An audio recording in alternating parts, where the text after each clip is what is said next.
Kenapa Pakatan Harapan takut bubar parlimen dan adakan pilihan raya umum ke-15?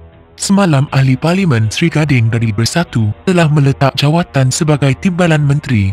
Walaupun masih menyokong kerajaan, beliau mengatakan ini adalah langkah pertama untuk memperbetulkan kesilapannya apabila dia menyertai Kerajaan Perikatan Nasional sebelum ini. Keadaan Kerajaan Perikatan Nasional kini adalah ketik umpama telur di hujung tanduk dengan 112 ke 113 ahli parlimen dengan majoriti hanya 1 atau 2 kerusi. Jika bekas timbalan menteri di atas melangkah setapak lagi dengan mengubah sokongan kepada Pakatan Harapan bersama seorang sahaja lagi ahli parlimen, kerajaan akan jatuh.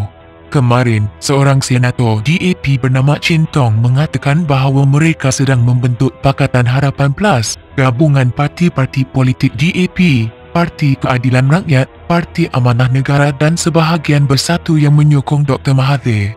Gabungan Pakatan Plus ini kononnya akan membentuk kerajaan apabila Kerajaan Perikatan Nasional tumbang.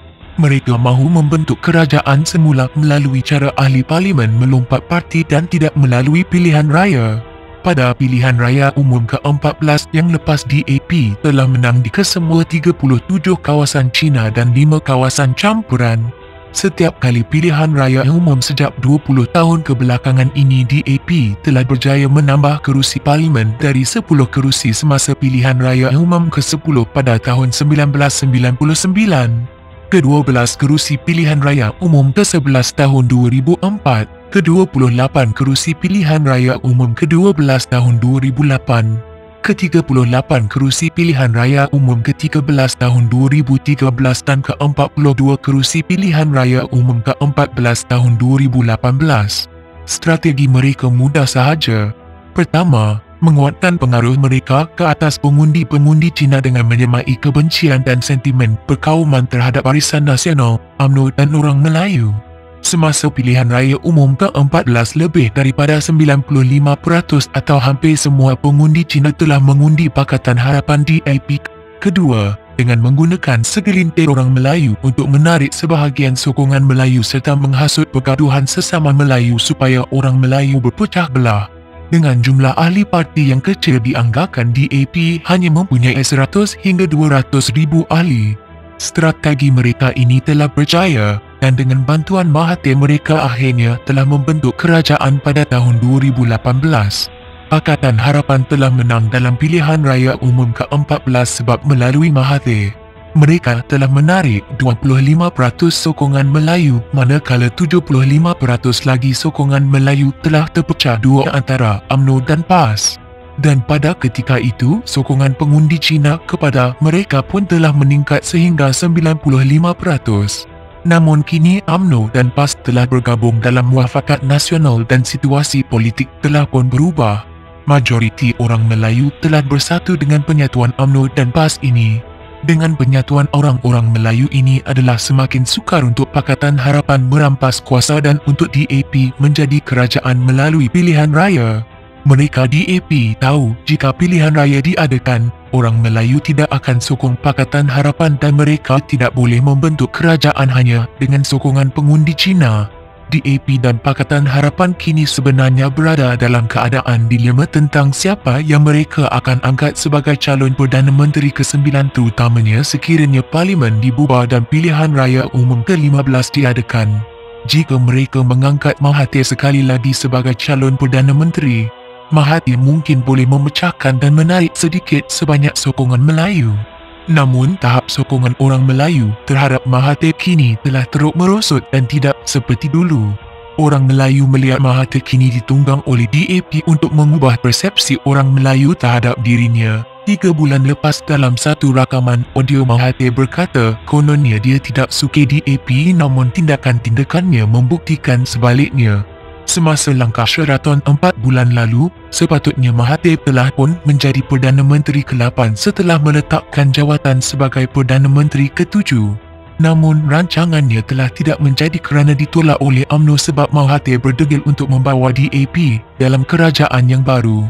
Mahathir masih tidak mahu meninggalkan Pakatan Harapan dan DAP, namun walaupun Mahathir masih bersama DAP, pengundi-pengundi Cina juga tidak lagi memandang tinggi kepada Mahathir selepas pilihan raya umum ke-14, terutama selepas Kongres Maruah Melayu yang dianjuri olehnya. Ini ditunjukkan melalui kekalahan teruk Pakatan Harapan dan Bersatu di bawah Mahathir di pilihan raya kecil Tanjung Piai tahun lepas, di mana hanya 40% pengundi Cina dan 5% pengundi Melayu telah mengundi Pakatan Harapan jatuh teruk berbanding 80% Cina dan 25% Melayu yang mengundi mereka pada pilihan raya umum ke-14. Oleh itu, jika DAP mengangkat Mahathir sekali lagi sebagai calon Perdana Menteri dalam pilihan raya umum ke-15, besar kemungkinan undi Melayu yang dikejar tidak dapat dan undi Cina yang dikendong akan berciciran seperti yang terjadi di Tanjung Piai. Sekiranya ini berlaku, Pakatan Harapan akan hilang banyak kerusi pada pilihan raya umum ke-15 akan datang. Kerusi-kerusi Bersatu seperti di Muar, Simpang Renggam dan Sri Gading yang dimenangi oleh mereka kerana sokongan undi Cina serta lebih separuh daripada kerusi-kerusi PAN dan banyak kerusi PKR yang telah dimenangi kerana perpecahan 3 penjuru undi Melayu antara UMNO, PAS dan Pakatan Harapan pada pilihan raya umum ke-14 yang lepas. Besar kemungkinan akan bertukar tangan jika pilihan raya diadakan dengan Mahathir sebagai calon Perdana Menteri untuk Pakatan Harapan kali ini. Tidak hairanlah mengapa Khalid Samad nampak beria memaksa Mahathir untuk melepaskan jawatan sebagai Perdana Menteri sebelum ini. Selain Mahathir yang meletakkan jawatan dan menyebabkan kerajaan Pakatan Harapan tumbang, Khalid Samad adalah antara sebab utama yang bertanggungjawab menjatuhkan kerajaan Pakatan Harapan sebelum ini kerana terlampau gopoh memaksa Mahathir untuk melepaskan jawatan kepada Anwar.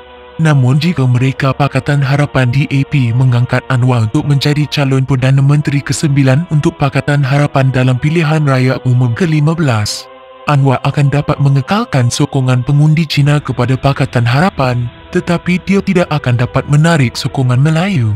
Tanpa Mahathir, Anwar telah cuba sebanyak 4 kali sejak tahun 1999 untuk membawa Pakatan untuk menang pilihan raya umum dan membentuk kerajaan sebelum ini, namun tidak berjaya. Ini kerana rata-rata orang Melayu tidak menyokong Anwar. Pakatan Harapan pastinya tahu mereka tidak boleh harapkan Anwar untuk menarik sokongan Melayu untuk menang pilihan raya lantas membentuk kerajaan.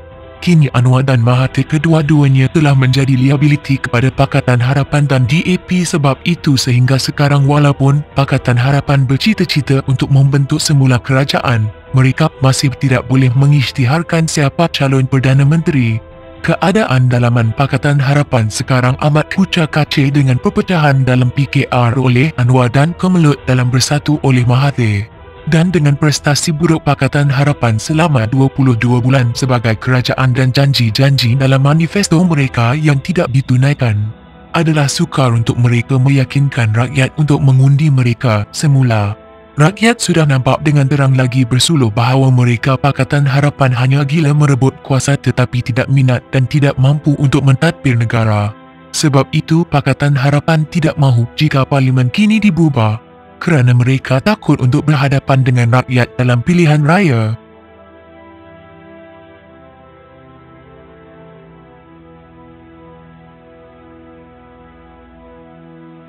Terima kasih bersama Bro Jingo Channel. Mohon subscribe channel ini bagi mengikuti video menarik di masa akan datang. Jika anda menyukai berita ini, mohon like dan share sebagai tanda sokongan anda. Sokongan anda amat dihargai. Terima kasih.